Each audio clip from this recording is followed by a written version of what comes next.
Hey everybody, what's going on? Hope you guys are doing good today, and thank you very much for tuning in to the channel and watching this video. And today I'm going to give you a really good tip as far as for early spring fishing with one of my favorite ways to catch them when that water temperature starts to get around 50 degrees is on a spinnerbait. And spinnerbaits they've been around forever. They're one of the oldest lure categories out there. They probably won as many tournaments as any lure in history. And they stood the test of time. That's one of the things about, certain lures. They just stood the test of time over others. And I'm going to guess that a jig and a spinnerbait are those two particular lures. And nobody really knows what a spinnerbait resembles. I mean, you look at this thing and, what does it resemble? So it can be a lot of different things to a fish other than just food. I mean, there's something about a spinnerbait that generates strikes from bass that goes beyond just something that looks like food. But for whatever it is, they like it, they bite it all over the country. All three species of bass bite it in all different type of water clarities. So it's really a good bait, it's to fish under a lot of different situations. But today's tip specifically, what I want to talk about is knowing when to use painted blades versus the regular nickel or gold type blades. And I don't know, a lot of people may not have used painted blades very much. I mean, I know it's popular amongst professional anglers. Certain parts of the country, it's more popular than others.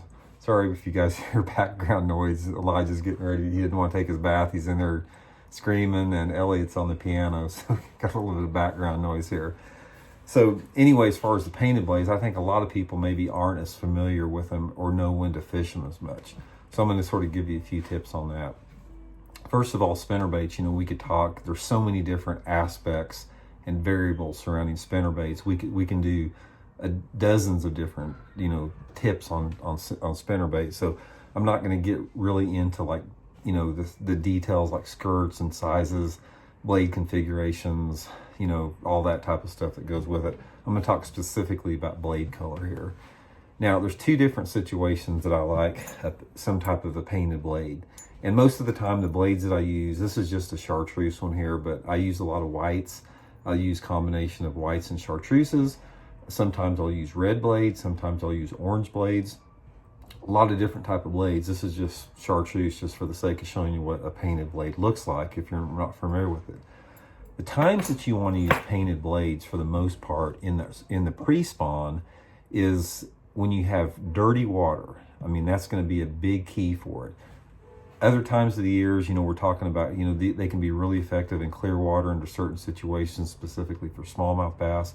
But when you're talking about a pre-spawn situation that we're coming up on all over lakes around across the country, anytime you have a stained water situation where you have water visibility of like less than 1.5 feet, this is when I really start looking for a painted blade. Another thing about painted blades you're going to find out is they work much better in man-made impoundments. Any type of a traditional lake that you have a variety of water clarity, where most parts of the lakes, they're clear on one end, on the lower end, and they've got stained water up in the rivers, and they've got a lot of rock and wood combination mixed. Those are the lakes that produce the best with painted blades for whatever reason. I know a lot of the places we go to down south that have grass, a lot of the places we go to like back east that don't have a lot of rock, they've got more sand and clay. I just don't do near as good on painted blades. So what I'm looking for is water clarity is going to be the determining factor a lot of times. Sorry about that, guys. Had to stop the video for a second. Got a phone call came in and it stopped my video, and I forgot to put it on airplane mode. So anyway, back again here. Okay, so what we're talking about here, my main consideration when I'm talking about painted blades versus metallic blades is water clarity. Because what happens when I'm using colored blades is you can get by with a smaller blade configuration if you use painted blades and still produce really well in stained water. A lot of times if I'm fishing stained water with the more metallic blades, with the golds or the silvers like that, this is when I'm having to really go to upsize my blade side. I'm going to bigger Colorados. I'm going to bigger willow leaves. This is just a 5 here just to show you the metallic versus the painted. But I'm using bigger blade sizes a lot of times in that dirty water in the early spring But the problem you have is if you're fishing, a lot of times these fish will move like in the very backs of the coves in dirty water. They get in real shallow water sometimes when that water temperature first starts to get in the low 50s. And a lot of times they don't want that big thumping blade in that shallow water. It simply displaces too much water for that shallow water. Say for example, if you've got water visibility 12 inches and you've got a lot of lay down wood in the back of a cove, water temperatures in the low 50s, perfect spinnerbait situation. A lot of times they don't want those big thumping silver blades, but at the same time, they need something that moves, that stands out in that dirty water. And sometimes the smaller gold or silver blades will simply not generate the strikes. But you can take that same bait, if they're painted blades, like a number 5, number 3, and a number 5 painted blade, and you can fish that skinnier water and still attract those strikes in the dirty water with the colored blades that you couldn't with the metallic blades. For whatever reason, it has to do with the bait size, bait profile, and the vibration and the amount of thump a blade puts out. But basically, it's a matter of something that's just, it's just experiment. It's the stuff that I've had experience with. So that's the main thing that I'm looking for shallow water cover, a mix of rock and wood, water visibilities, into that 8-inch to 1.5-foot range. Now, the times that I'm using the metallic, the silver and the gold blades, it's my workhorse most of the time in the pre-Spohn. And for the most part, I've got my oversized blade box out in the boat for like the Ozarks. I don't have it in here with me. But for most of the time, when I'm choosing to use the bigger metallic blades, like the nickels and the golds, that's the same situation. I'm still using this bait in off-colored water when that water temperature's in the low 50s, but the time that I use the metallic blades more are the times that I'm fishing cover that has a little bit deeper water close by to it. Say, for example, I'm fishing a 45-degree angle rocky bank that has lay-down wood on it. Channel swings, bluff ends, places where I'm slow rolling that bait down a drop. That's when I go to the bigger spinnerbait, like the 3/4 ounce spinnerbait with the big silver and gold willow leaves on it. Sometimes if the water's really dirty and I feel those fish are a little bit shallower on those steep banks, I'll use a big Colorado blade.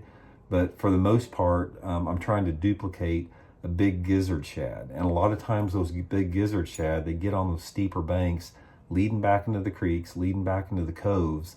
And that's when I'm using a big oversized spinnerbait with a big trailer on it, big blades on there, silver and gold combination. So basically, to reiterate what I was talking about, here's sort of a foundation for you. When you're talking about pre-Spohn baits for spinnerbaits, and you're talking about blades colors on there, go with your colored blades if you're fishing shallow water, dirty water cover, water that's less than 3 feet deep. Mix it up between white blades, chartreuse. A lot of it just depends on the sky conditions. If it's sunny out and the water's dirty, sometimes I like the white blades. Sometimes if it's partly cloudy or not quite as same sunlight conditions, I'll go with the chartreuse blades. And if it's extremely muddy, like the water visibility is less than 6 inches visibility, that's when I'll go to the orange or the red blades. They seem to work really good. Sometimes I'll, if like in real muddy water, I'll have like a red front blade and I'll have like a chartreuse or white back blade, just something to really get those fish to key on the color even in that dirty water. So anyway, skinny water, dirty water, go with your colored blades. Any water clarity condition, when you've got a little bit deeper water access next to the bank, you've got cover that's in a little bit deeper water, and you don't have to, the fish aren't confined to like the back end of the cove or some little tight area. That's when you go to your bigger blades and the nickel and gold. So a lot of times also it's just a matter of experimentation too.